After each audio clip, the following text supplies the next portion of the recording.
2014 बरवाला कांड आपको याद होगा। बरवाला कांड के बाद सतगुरु रामपाल जी की संगत में दो भाग बन गए थे।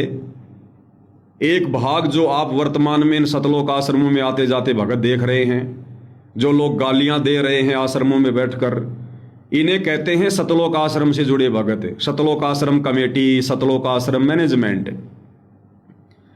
इन आश्रमों में जाने वाले जितने भी भगत हैं, बाबा रामपाल जी के जितने भी फॉलोवर हैं, इन्हें बाबा रामपाल जी की शिक्षा से, उनकी दीक्षा से, उनके सत्संग से कोई लेना देना नहीं है। ये नाम उपदेश लेने से पहले भी ऐसे ही थे और नाम उपदेश लेने के बाद भी ऐसे ही हैं।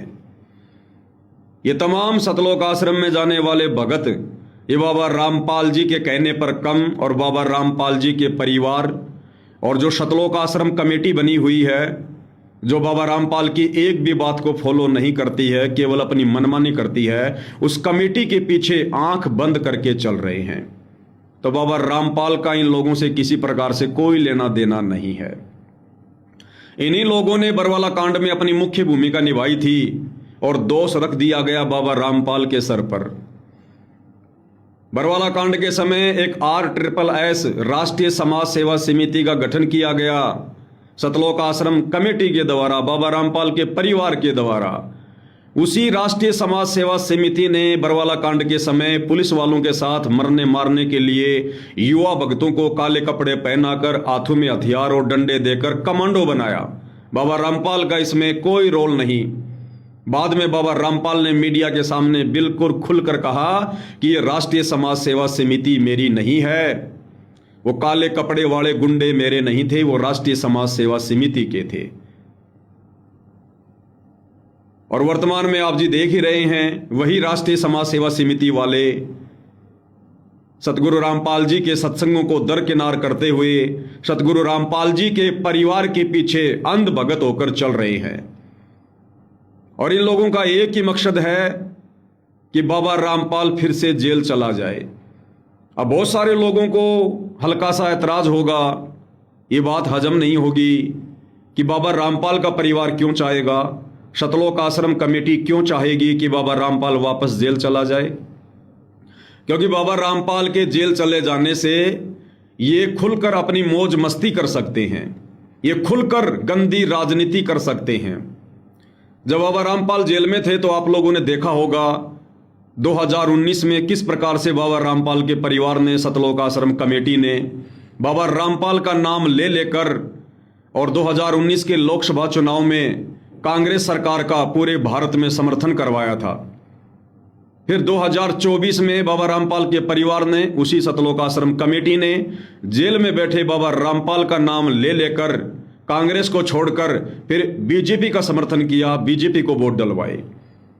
और अब बाबा रामपाल जेल से बाहर आकर जो नेता लोग उनसे मिलने जा रहे हैं, बाबा रामपाल उनको उपदेश दे रहे हैं कि राजनीति से हमारा कोई लेना देना नहीं है, राजनीति से कभी समाज सुधार नहीं हो सकता, आप लोग राजनीति को छोड़ो, धर्म नीति को अपनाओ, हमारे साथ जुड़ो।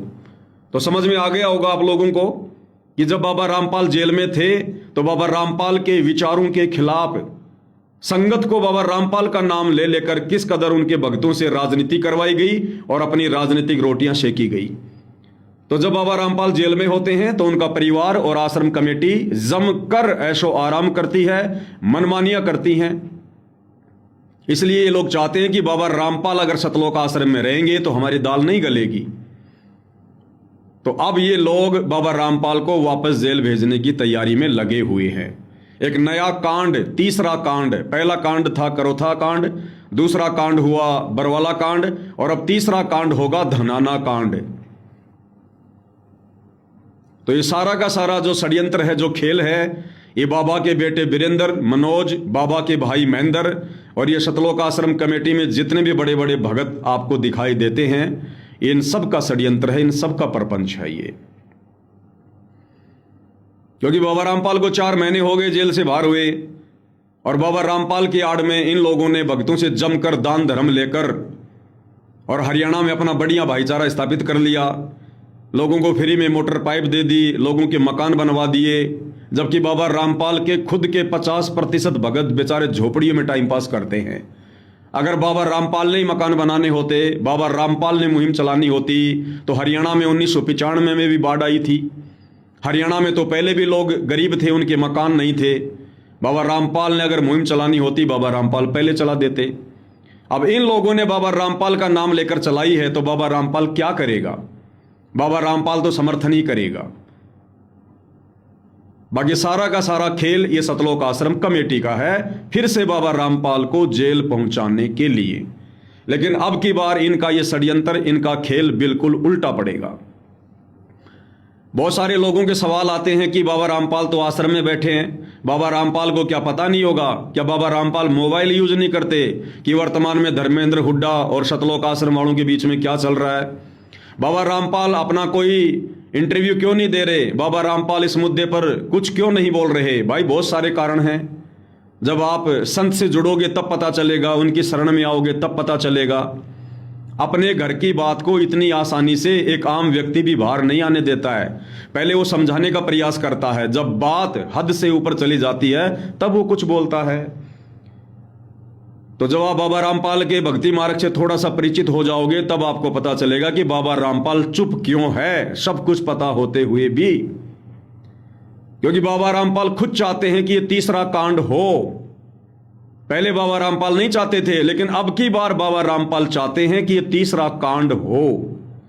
और अब की बार जब ये तीसरा कांड होगा तो बाबा रामपाल के परिवार का, सतलोक आश्रम कमेटी का और इन गालीबाज भक्तों का नामो निशान मिट जाएगा।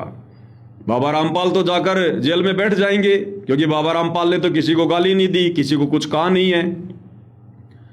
और पीछे से धोबी धुलाई होगी बाबा रामपाल के परिवार की, इन गालीबाज भक्तों की। फिर बाबा रामपाल कुछ नहीं बोलेंगे, क्योंकि 1994 से बाबा रामपाल अपने परिवार को समझाते समझाते थक गए, आश्रम कमेटी को समझाते समझाते थक गए, इन गालीबाज भक्तों को समझाते समझाते थक गए, लेकिन ये टस से मस नहीं हो रहे हैं। तो संत भाई किसी को कोई हाथ में डंडा लेकर नहीं समझाता है, गालियां देकर नहीं समझाता है। संत केवल ज्ञान से समझाता है, और जो ज्ञान से भी नहीं समझता है फिर वो काल बली डंडा मार के समझाता है। तो वे सतलोक आश्रम कमेटी को और बाबा रामपाल के परिवार को डंडा खाने का समय आ चुका है, और ये हरियाणा की जनता ही डंडा मार मार के इनकी धोबी धुलाई करेगी, क्योंकि इन्होंने कर्म ही ऐसे कर दिए। और बाबा रामपाल ये परम संत है, पूर्ण संत है। आज नहीं तो कल तुम्हें समझ में आएगी। समय बहुत कम है, आने वाले 2 से 3 वर्षों में सबको सब कुछ समझ में आ जाएगा। ये बाबा रामपाल ही वो कल की भगवान है जिसे दुनिया यूट्यूब पर खोज रही है। और इस बाबा रामपाल का ये भक्ति मार्ग, ये कबीर पंथ 1000 वर्ष तक चलेगा निर्बाध रूप से। बाबा रामपाल का आदि सनातन धर्म है। ये सनातन धर्म और ये बाकी हिंदू, मुस्लिम, सिख, ईसाई धर्म, ये सब आने वाले 2 से 3 वर्षों में बाबा रामपाल जी के आदि सनातन धर्म में विलीन हो जाएंगे। जैसे बहुत सारी जो नदियां होती हैं वो अंत में समुद्र में जाके मिल जाती हैं। अभी मेरी बात थोड़ी सी अविश्वसनीय लग रही है, परंतु ये परम सत्य है, क्योंकि ये युग परिवर्तन का दौर है। जो व्यक्ति भक्ति से दूर हैं उन व्यक्तियों को इन बातों का नहीं पता कि युग परिवर्तन क्या है। इस कलयुग में सतयुग आने वाला है 2030 और 32 तक, ये उसकी शुरुआत चल रही है। 2028 युग परिवर्तन का समय निर्धारित है। भविष्य मालिका के अनुसार जहां आज पूरे विश्व की जनसंख्या 850 करोड़ है, वो जनसंख्या मात्र 64 करोड़ रहने वाली है, मात्र 64 करोड़। सोचिए आने वाले 2 से 3 वर्षों में किस कदर धरती पर विनाश होने वाला है, आपने उसकी कल्पना भी नहीं की होगी। और यह विनाश सबसे पहले उन लोगों का होगा जो लोग शराब पीते हैं, मांस खाते हैं, किसी भी प्रकार का नशा करते हैं, माता बहनों पर गंदी नजर रखते हैं, गाली गलौज का इस्तेमाल करते हैं, संतों की निंदा करते हैं, चुगली करते हैं, अपमान करते हैं, दुर्व्यवहार करते हैं। और जो व्यक्ति सत भक्ति नहीं कर रहे हैं, शास्त्रों के अनुसार भक्ति नहीं कर रहे हैं, वो वर्तमान में चाहे आपको देश का प्रधानमंत्री या कोई राष्ट्रपति या कोई मंत्री बैठा हुआ नजर आ रहा हो, लेकिन आने वाले 2 से 3 वर्षों में उनकी वो दुर्गति होगी जो उन्होंने कभी स्वप्न में भी नहीं सोची होगी। और बाबा रामपाल सन 1994 से उसी दुर्गति को टालने का प्रयास कर रहे हैं कि जो जो व्यक्ति मेरी शरण में आ जाएगा, मेरे भक्ति मार्ग से जुड़ जाएगा, उनकी दुर्गति होने से बच जाएगी। अब आप कहोगे बाबा रामपाल की खुद की दुर्गति नहीं मिटी, वो तो जेल में रहे हैं 11 साल, दूसरों की क्या दुर्गति मिटेंगे। भाई ऐसा ही होता है। आज आप श्री रामचंद्र जी को भगवान कहकर संबोधित करते हो, उनके बड़े बड़े आपने करोड़ों के मंदिर बना रखे हैं। वो श्री रामचंद्र भी 14 साल तक जंगल में अपनी दुर्गति करवा रहे थे। अपनी दुर्गति 14 साल जंगल में रहे, ना कोई मकान, ना कोई खाने को बढ़िया खाना, ना पहनने को कपड़े, सर्दी गर्मी बरसात से परेशानी, राक्षसों का डर। वो भी 14 साल से अपनी दुर्गति करवा रहे थे। फिर आज दुनिया उनको भगवान क्यों मान रही है? श्री कृष्ण जी जब तक धरती पर रहे अपनी दुर्गति करवाते रहे। कभी उन्होंने ठंडा पानी नहीं पिया। जन्म लेने से पहले मामा दुश्मन हो गया। 14 साल तक उनके माता पिता जेल में रहे। थोड़े से जवान हुए तो कभी कंस, केसी, चाणोर, जरासेंध, शिशुपाल, काल्यावन, पूतना, कितने लोग उनके पीछे पड़ गए। महाभारत का युद्ध हो गया, उनके सारे रिश्तेदार मर गए क्योंकि पांडव उनके रिश्तेदार थे। दुर्वासा ऋषि ने श्राप दे दिया, 56 करोड़ यादव श्री कृष्ण की आंखों के सामने मर गए। उन 56 करोड़ यादवों में श्री कृष्ण जी के 10,000 बेटा बेटी थे, उनकी औरतें थी, उनके रिश्तेदार थे। अंत में श्री कृष्ण जी का भी एक बालिया नाम के शिकारी ने उनके पैर में तीर मारा, जहरीला तीर, उससे तड़प तड़प के मौत हुई। तो भाई कोई भी महापुरुष जब धरती पर आता है और एक अच्छा साम्राज्य स्थापित करने की कोशिश करता है, लोगों के विचारों को बदलने की कोशिश करता है, तो लोग उसके साथ में वो करते हैं जो किसी ने सोचा नहीं होगा। और उन महापुरुषों के जाने के बाद, उनके शरीर छोड़ने के बाद उनको अपना बाप मान के पूजने लग जाते हैं। उसके बाद फायदा क्या होगा? किसी डॉक्टर के मरने के बाद आप उसकी पत्थर की मूर्ति हॉस्पिटल में लगा दो और फिर आप उसे पेट का दर्द ठीक करने की गुहार लगाओ, क्या वो ठीक कर देगा? कभी नहीं करेगा। इसी प्रकार जब जब महापुरुष धरती पर शरीर में होते हैं, उस समय हमने उनके विचारों को अच्छे से सुनकर, धैर्य से विचार करके, लोगों की देखा देखी में गुंडा भुंडा ना कह के, और इस बुद्धि विवेक का इस्तेमाल करके हमने उनसे फायदा उठाना चाहिए। संत किसी के दुश्मन नहीं होते हैं। दुश्मन लोग उनको ना समझकर अनजाने में बना बैठते हैं। तो बाबा रामपाल का भक्ति मार्ग 1000 साल तक आने वाले समय में निर्बाध रूप से चलेगा।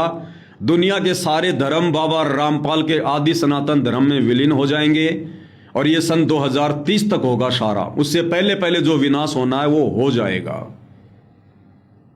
और 1000 साल तक बाबा रामपाल की गैर हाजिरी में ये भक्ति मार्ग कैसे चलेगा?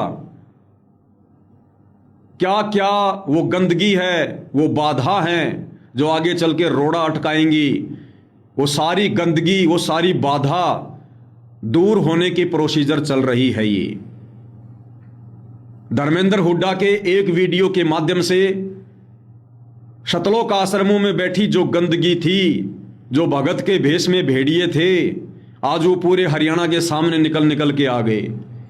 भगत कैसे होते हैं पूरे हरियाणा ने देख लिया। और किसी भी संत के भक्ति मार्ग में सबसे बड़ा रोड़ा उसका परिवार होता है, उसके बेटा बेटी भाई बंधु रिश्तेदार होते हैं, उस परम संत के अंग संग रहने वाले उनके सेवादार होते हैं। क्योंकि दीपक तले हमेशा अंधेरा होता है, घर का जोगी जोगना बाहर का जोगी सिद्ध होता है। और ये बाबा रामपाल का परिवार, उनके बेटा बेटी भाई बंधु रिश्तेदार, ये पोता पोती और ये बड़े बड़े परम भगत जो आश्रमों में बाबा रामपाल के आगे पीछे डोलते रहते हैं बंदूक लेकर, ये सबसे बड़ी गंदगी है। और जब तक ये गंदगी समूल नष्ट नहीं होगी, बाबा रामपाल का भक्ति मार्ग 1000 साल नहीं चल सकता।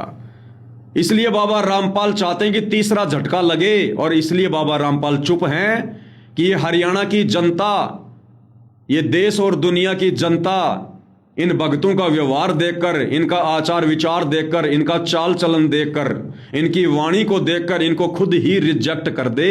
मुझे कहने की जरूरत ना पड़े, मुझे बुरा बनने की जरूरत ना पड़े। अन्यथा कहने को तो बाबा रामपाल 2 मिनट लगेंगी, छोटा सा वीडियो बना के डाल देंगे।